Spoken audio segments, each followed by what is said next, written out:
अनुपमा अपने इकलौते बेटे उदय के साथ चंडीगढ़ शहर में रहती थी। उदय एक बड़ी कंपनी में नौकरी करता था जहां उसे सौम्या नाम की लड़की से प्यार हो जाता है और वो दोनों शादी कर लेते हैं। सौम्या अनुपमा की इकलौती बहू है और वो बहुत पढ़ी लिखी लड़की है। जबकि अनुपमा के लिए सब कुछ कालाक्षर भैंस बराबर है। लेकिन फिर भी अनुपमा एक बहुत अच्छी सास है जो अपनी बहू का हर कदम पर साथ देती थी। उदय और सौम्या की शादी को भी कुछ महीने ही हुए थे, जिस कारण घर के सारे हिसाब किताब उदय ही करता था। एक बार उदय को किसी मीटिंग के सिलसिले में शहर से बाहर जाना पड़ता है तो वो घर के हिसाब किताब की जिम्मेदारी सौम्या को दे जाता है। उसके जाने के बाद सारा हिसाब किताब सौम्या ही देखती है।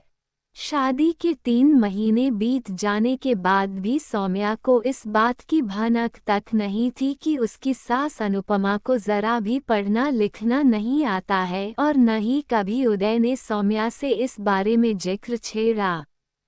एक बार जब सौम्या को घर का राशन पानी लेने बाजार जाना होता है तो वो अपनी सास से कहती है, सौम्या माँ जी मैं राशन लेने जा रही हूँ। अगर पीछे से दूध वाले भैया अपना हिसाब लेने आए तो आप उन्हें तिजोरी से 2000 रुपये दे देना है।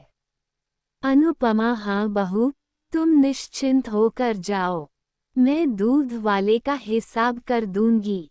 अनुपमा इस उम्मीद में अपनी बहू की बात मान जाती है कि उसने अलमारी में गिनकर ही पैसे रखे होंगे जिन्हें वो निकालकर दूध वाले को दे देगी। थोड़ी देर बाद सौम्या बाजार चली जाती है। उसके जाने के कुछ देर बाद उनके घर की घंटी बजती है। दूधवाला, राम राम मेम साहब, मेरे पिछले महीने का हिसाब दे दो मेम साहब।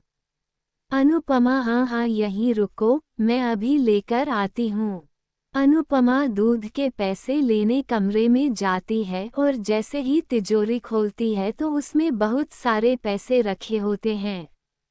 अनुपमा अब मुझे कैसे पता चलेगा कि 1000 रुपये कितने होते हैं?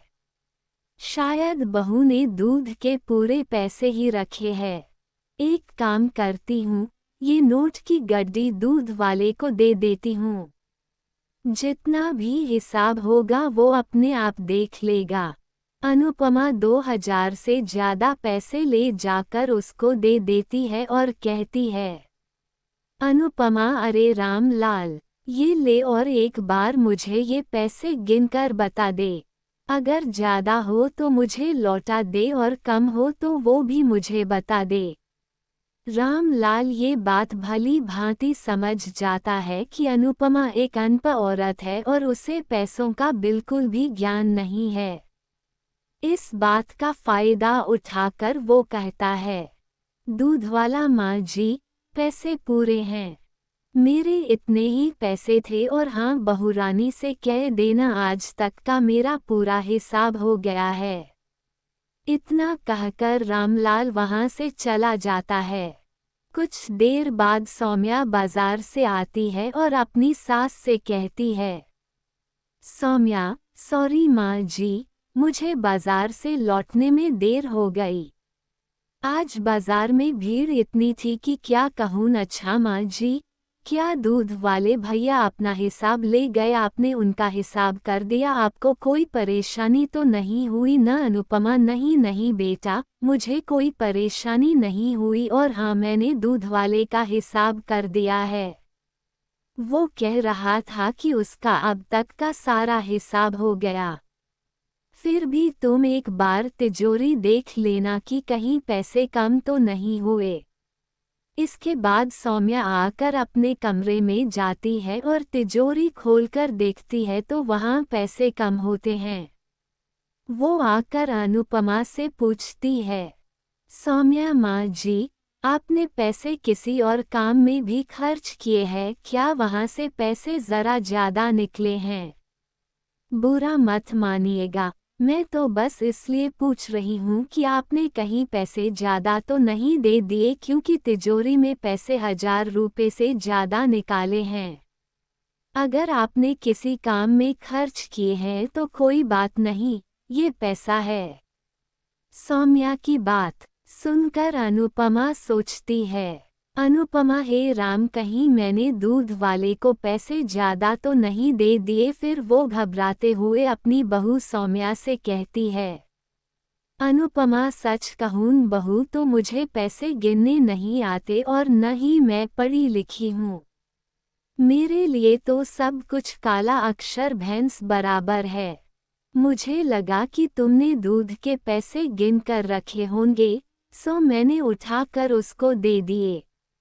लेकिन मुझे क्या पता था कि वो रामलाल मुझसे दगा कर जाएगा। मैंने तो उस पर कितना भरोसा किया था, पता नहीं आज मुझ अनपढ़ के कारण तुम्हारा कितना नुकसान हो गया होगा। सौम्या माँ जी, आप क्यों परेशान हो रही हैं? पैसे दूध वाले को ही तो दिए हैं, कोई बात नहीं, अगले महीने के हिसाब में लगा दूंगी।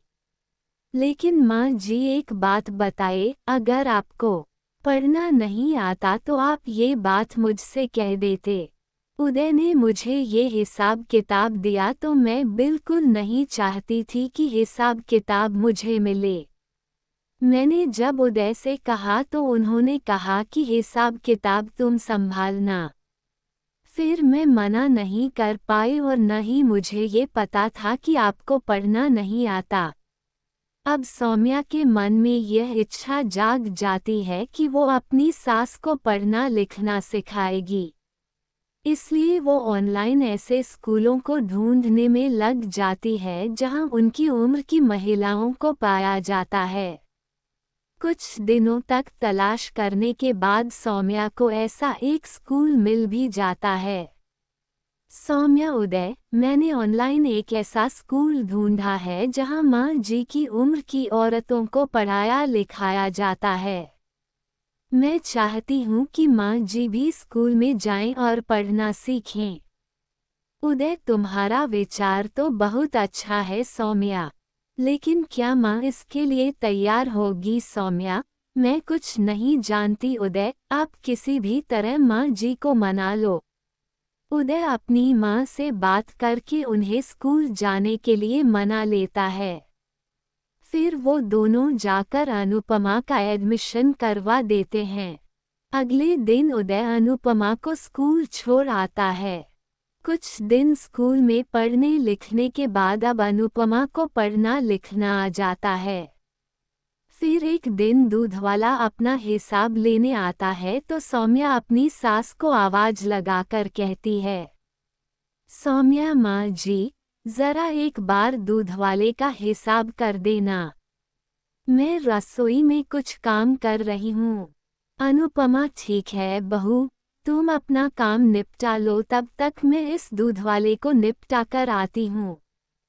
फिर अनुपमा पैसे लेकर जाती है और दूधवाले से कहती है, अनुपमा, रामलाल, तुमने मुझसे अनपढ़ समझकर पैसे ठगे थे, तुमने ये मेरे साथ अच्छा नहीं किया। तुम्हारी ईमानदारी पर मैंने कभी शक नहीं किया। वो तो भला हो मेरी बहू का जिसने मुझे सच सच बता दिया। मैं तो खामखा तुम्हें ईमानदार समझ रही थी। आज के बाद अगर कभी किसी हिसाब में गड़बड़ हुई तो मुझसे बुरा कोई नहीं होगा। रामलाल को अपनी गलती का एहसास हो जाता है और वो अनुपमा से हाथ जोड़कर माफ़ी मांगते हुए कहता है, दूधवाला, मुझे माफ़ कर दीजिए मैम साहब। इतने नोट देखकर मैं लालच में आ गया था, इसलिए झूठ बोल दिया। आगे से ऐसी गलती नहीं होगी। अनुपमा आंखों में आंसू लिए रसोई में आती है और अपनी बहू से कहती है, अनुपमा, सौम्या बहू, आज सिर्फ तुम्हारे कारण मुझ में इतनी हिम्मत आई जो मैं ये हिसाब कर पाई। आज मुझे पढ़ाई की अहमियत समझ आ गई। बहू, पढ़ाई करके जो आत्मविश्वास और समाज में इज्जत मिलती है, उसका भी अपना ही मजा है। तू मेरी बहू नहीं, बेटी है बेटी। भगवान तुझ जैसी बहू हर किसी को दे। सौम्या माँ जी, ये सब आपकी मेहनत का ही नतीजा है जो आपने समाज की परवाह किए बिना अपनी पढ़ाई जारी रखी। मुझे गर्व है कि आप मेरी सास हैं। दोनों सास बहू आंखों में खुशी के आंसू लिए एक दूसरे को गले लगा लेती हैं।